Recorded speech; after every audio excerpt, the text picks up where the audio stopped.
Assalamu alaikum, I'm Aisha and you're watching Samaa News. Here are today's headlines. Qatar has denied Iranian claims that it is secretly detaining 3 pilots whose aircraft were shot down during hostilities earlier this year, calling the allegations misleading. Iranian officials say the pilots were captured alive and have demanded information about their whereabouts. Qatar says its forces recovered the remains of 1 pilot and coordinated with Tehran over their repatriation. The dispute comes amid ongoing diplomatic efforts to ease tensions between Iran and the United States and wider regional instability. Iranian Foreign Minister Abbas Araghchi says talks with Oman on shipping routes through the Strait of Hormuz are continuing but are separate from any decision to reopen the strategic waterway. Araghchi said Tehran and Muscat are working on a temporary maritime route for commercial vessels, which could later become permanent. He stressed that reopening the strait depends on the United States fulfilling its commitments under a June Memorandum of Understanding.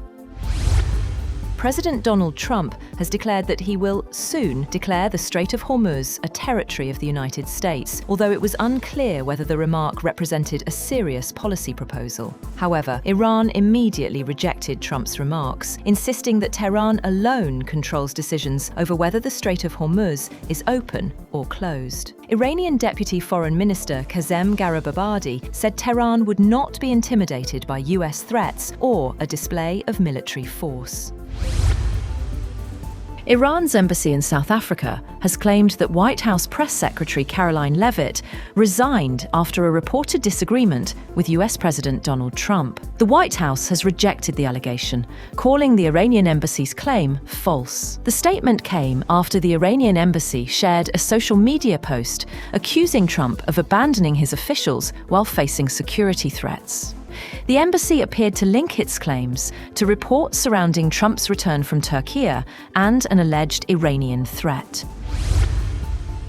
Turkish President Recep Tayyip Erdogan says Egypt could join the Makkah peace agreement, which allows other countries to become members. Erdogan said an attack on any member would be treated as an attack on all members, with participating countries taking joint measures against external aggression. He also stressed the importance of US involvement in ending the conflict in Lebanon and expressed concern over continued Israeli attacks, while saying Turkey would support efforts to maintain stability in Syria.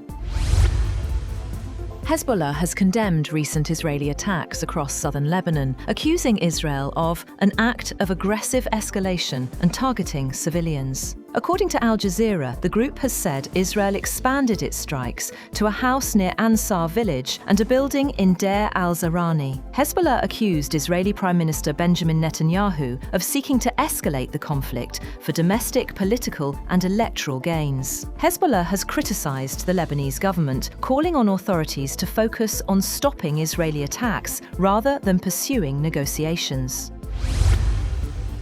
A powerful 7.7 magnitude earthquake has killed at least 51 people and forced around 5,000 to evacuate in eastern Indonesia. More than 1,300 homes were damaged and hundreds of aftershocks were reported, while landslides cut off several areas. Rescue teams and thousands of military and police personnel have been deployed as authorities search for survivors and assess the damage. That's all for now. For more updates, visit www.samaa.tv. Thank you for watching Samaa News.